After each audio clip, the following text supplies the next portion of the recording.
Hello learners, welcome to the channel Video Lectures for Engineering Students. Today in this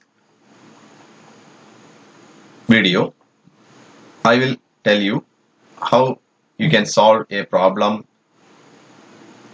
in which we can use the principle of impulse and momentum.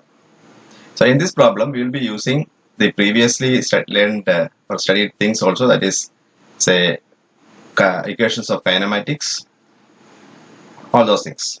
Okay, so let us see the problem. So this is the statement of the problem. A body weighing 200 Newton, slides up an incline of 30 degree under the action of an external force 300 Newton. The coefficient of friction is 0.2, and assuming that the body starts from rest, find first one acceleration, second one distance traveled in 3 seconds, third one velocity after 3 seconds, then kinetic energy after 3 seconds, work done on the body, momentum of the body after 3 seconds, and the impulse of the applied force. So these are the things you have to find out. In the problem, what is given is a body of weight 200 Newton is say pulled up by applying a force. Coefficient of friction is 0.2, and it is moving along an inclined plane which is at an angle of 30 degree with the horizontal. Okay, we have to find all these things. Okay, so the given data is W is equal to 200 and its mass will be 20.4 kilogram by dividing with the G 9.820 equal to 20.4 kilogram. So this is a figure I have drawn with the just like a free body diagram. This is a free body diagram in which all the forces acting on the body are shown, and the supports are replaced by reactions.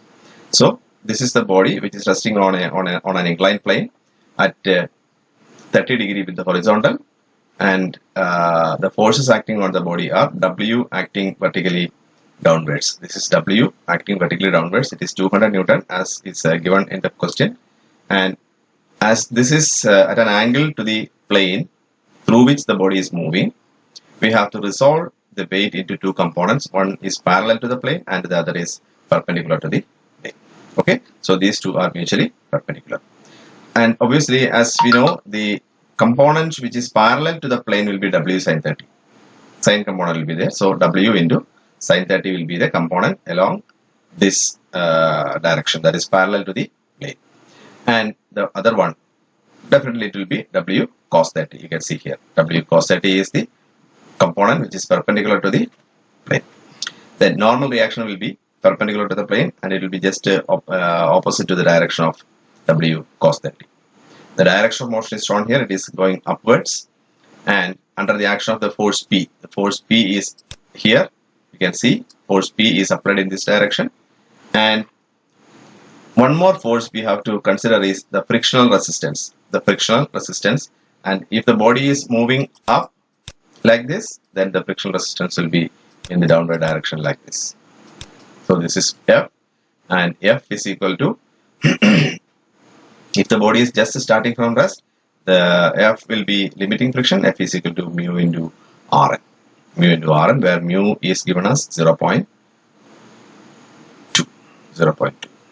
Okay, so that is the free body diagram. Okay, then so let us consider the forces which is parallel to the plane. To find out the reaction Rn, which will be used for calculating the frictional resistance, Rn can be found out using the equation, the equilibrium equation in the direction perpendicular to the plane, that is in this direction, like this, because there is no motion perpendicular to this plane. Okay, the body is moving in this direction only, parallel to the plane.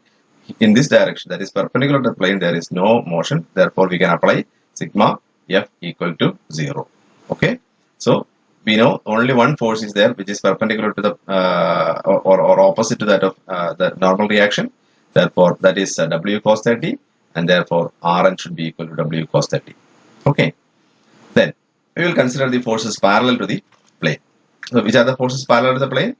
The force which is considered as positive is P because it is in the same direction of motion upwards. Okay. Which are negative forces? W sin 30 and the frictional resistance F.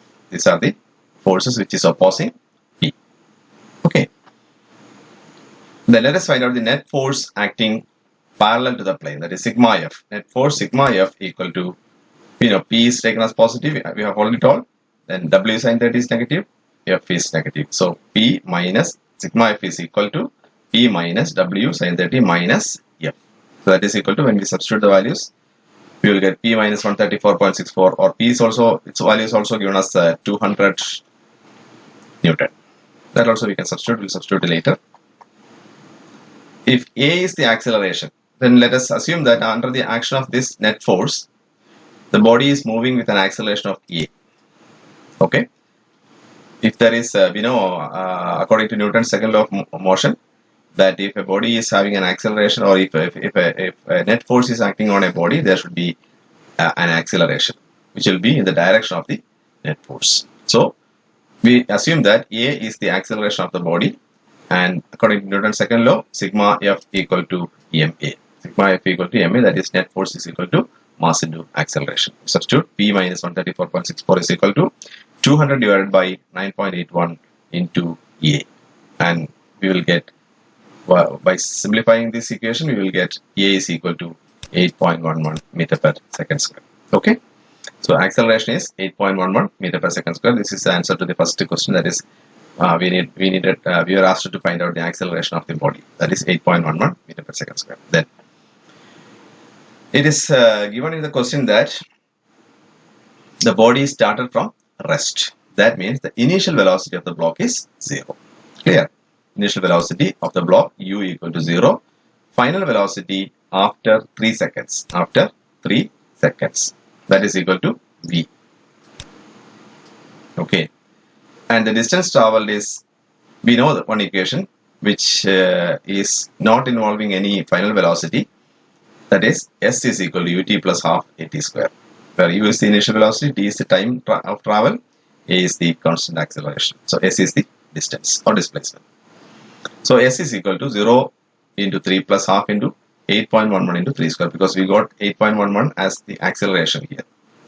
Okay, so 0 into 3, because the initial velocity is 0, it is 0 plus half into 8.11 into 3 square, and you will get the distance or displacement is 73 meters. So the distance traveled in 3 seconds by the body is 73 meters.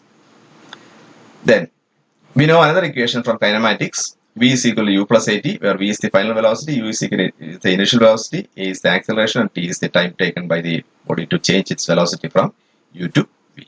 So u is 0, v we can calculate as 24.33 meter per second, like this. So the third sub-question was to find out the velocity after 3 seconds, velocity of the body after 3 seconds, and it will be 24.33 meter per second. Okay. Then the kinetic energy, equation for kinetic energy is given as kinetic energy is equal to half mv square, and that is equal to half into 200 by 9.81 into 24.33 square, where 24.33 is the velocity after 3 seconds. So the kinetic energy after 3 seconds will be calculated as 6034 Newton meters or joules. Okay. Then, as per the work energy principle, we have work done is equal to change in kinetic energy. Work done is equal to change in kinetic energy. So change in kinetic energy is half mv square minus half mu square. This is the final kinetic energy. This is the initial kinetic energy. The difference will give you the change in kinetic energy. And here, this term will be 0 because u is 0, because it is starting from rest. So half into 200 by 9.81 into 24.33, the square, whole square. So the equation will give you delta K, that is change in kinetic energy, as 6034.13 Newton meter, or that much joules. Then, so the work done is equal to change in kinetic energy. Therefore, work done in 3 seconds is equal to 6034.13 Newton meter. Okay. Then the momentum of the body is when its velocity is 24.33 meter per second is mv. So that is 200 by 9.81 into 24.33. So that will be equal to 496 kilogram meter per second. 496 kilogram meter per second. 496 kilogram meter per second. Okay. So the momentum after 3 seconds is 496 kilogram meter per second. Then the impulse is equal to change in momentum. That is impulse momentum principle. Impulse equal to change in momentum.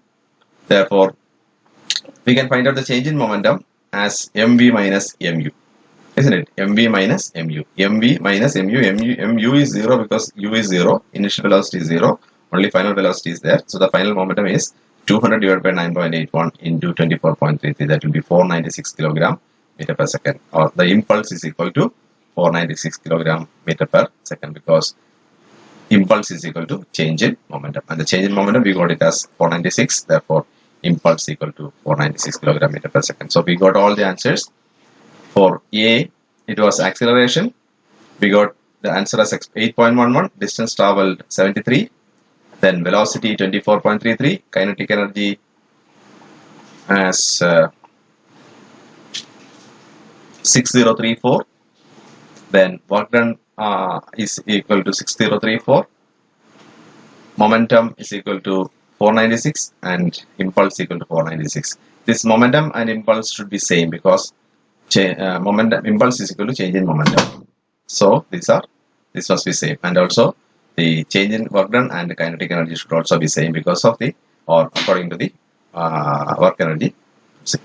Okay, so that is it. Those are the answers.